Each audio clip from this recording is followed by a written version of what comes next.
John, ये जो वजूद है, ये वजूद, वाह, जॉन ये जो वजूद है ये वजूद, क्या बनेगी अगर अदम निकले। वाह। 14 दिसंबर सन 1931 को जॉन एलिया ने अमरोहा के एक ऐसे घराने में आंख खोली जो इल्मो फन का गहवारा था और इल्मियत के हवाले से खास शोहरत रखता था। जॉन एलिया के वालिद अल्लामा शफीक हसन एलिया उर्दू, फारसी, अरबी और इब्रानी जबान के आलिम थे। नामवर फलसफी और दानिश्वर सैयद मोहम्मद तकी और मारूफ शायर रईस अमरोहवी जॉन एलिया के भाई थे। खुद जॉन एलिया भी उर्दू, फारसी, अरबी और इब्रानी जबानें जानते थे। जॉन एलिया अपने पहले शेरी मजमूए शायद के दिबाचे में लिखते हैं कि उन्होंने अपना पहला शेर 8 साल की उम्र में कहा था और गालिबन इसी उम्र में आप मोहब्बत जैसे लतीफ जज्बे का शिकार भी हो चुके थे। इस वाक़ये का जिक्र करते हुए जॉन अपनी किताब के मुकद्दमे में फरमाते हैं कि मेरी उम्र का 8वां साल मेरी जिंदगी का सबसे अहम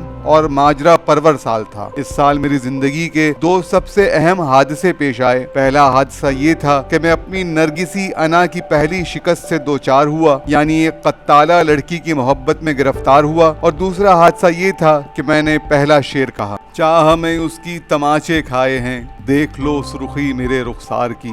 जॉन एलिया का पहला शेरी मजमुआ बकौल जॉन तकरीबन 29-30 बरस की ताखीर का शिकार हुआ और इसकी वजह बताते हुए जॉन कहते हैं कि आप सोचते होंगे कि मैंने अपना कलाम छपवाने में आखिर इतना मुबालगा क्यों किया। इसकी वजह मेरा एहसास जुर्म और रूहानी अजियत है। आगे चलकर इसी मजमून में जॉन बताते हैं कि मौसम सरमा की एक सपहर थी, मेरे लड़कपन का जमाना था। बाबा मुझे शुमाली कमरे में ले गए, वो बहुत उदास थे। कहने लगे, जॉन मुझसे एक वादा करो। मैंने कहा, जी बताइए बाबा। बड़े होकर तुम मेरी किताबें जरूर छपवाओगे। मैंने कहा, बाबा मैं वादा करता हूँ कि जब बड़ा हो जाऊंगा तो आपकी किताबें जरूर छपवाऊंगा। मगर मैं बाबा से किया हुआ वादा पूरा न कर सका, मैं बड़ा न हो सका और बाबा की तकरीबन तमाम तसानीफ जाया हो गई। ये वो एहसास जुर्म था जो जॉन की जिंदगी का सबसे बड़ा दुख था और यही उनके कलाम की इशाअत में ताखीर का बायस था कि उनके वालिद की तसानीफ का जाया होना उनके नजदीक पार्टीशन का सबसे बड़ा नुकसान था जो उन्हें उठाना पड़ा था। जॉन एलिया की तख्लीकात में तारीख, फलसफा, मंतक और ज़बान व बयान की नज़ाकतों ने उन्हें उनके हमअसरों में मुमताज़ किया। शायरी में वो अपने मुनफरिद लबो लहजे और रिवायत शिकनी के सबब हर खास व आम में मकबूल हुए। जॉन एलिया ने अपने कलाम में महबूब को बराह रास्त और निहायत बेतकल्लुफी से मुखातिब किया। शर्म, दहशत, झिझक, परेशानी, नाज से काम क्यों नहीं लेती आप, वो, जी, मगर ये सब क्या है, तुम मेरा नाम क्यों नहीं लेती। जॉन एलिया की जिंदगी में उनका एक ही मजमुआ कलाम शायद के नाम से शाया हुआ। जॉन एलिया की शायरी को हर उम्र और तबके में पसंदीदगी की सनद हासिल हुई। जॉन एलिया ने रिवायती बंदिशों से गजल को न सिर्फ आज़ाद किया बल्कि उसे एक नए ढब से आशना किया। महबूब से शिकवा करना हो या उस पर लान तान, जमाने के चलन से बेजारी और नफरत का इजहार करना हो या किसी रवैये पर चोट, जॉन ने किसी झिझक के बगैर अपनी बात कह दी। तुम खून थूकती हो, ये सुनकर खुशी हुई, इस रंग इस अदा में भी पुरकार ही रहो। बेजार हो गई हो बहुत जिंदगी से तुम, जब बस में कुछ नहीं है तो बेजार ही रहो।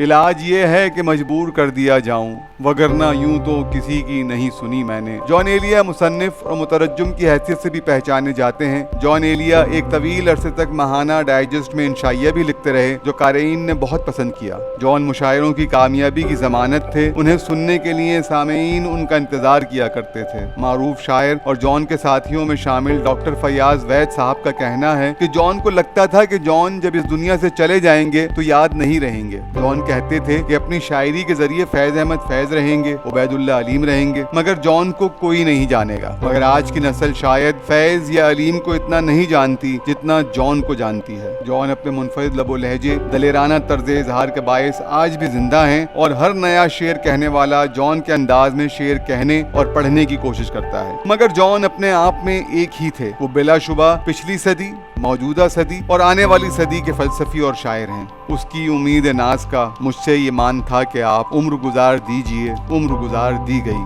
8 नवंबर सन 2002 को अपने वक्त का मुनफरिद और शानदार शायर और इंसान इस दुनिया से रुखसत हो गया और लाखों मद्दाहों को अफसुर्दा कर गया। जॉन एलिया कराची में सखी हसन कब्रिस्तान में आसूदा खाक हैं। शायद उन्हें अंदाजा हो चुका था कि वो अब इस फानी दुनिया में ज्यादा देर नहीं रहेंगे। अपनी वफात से एक रोज कबल उन्होंने अपना आखिरी शेर कहा था, जाने क्या सानिहा है होने को, जी बहुत चाहता है रोने को।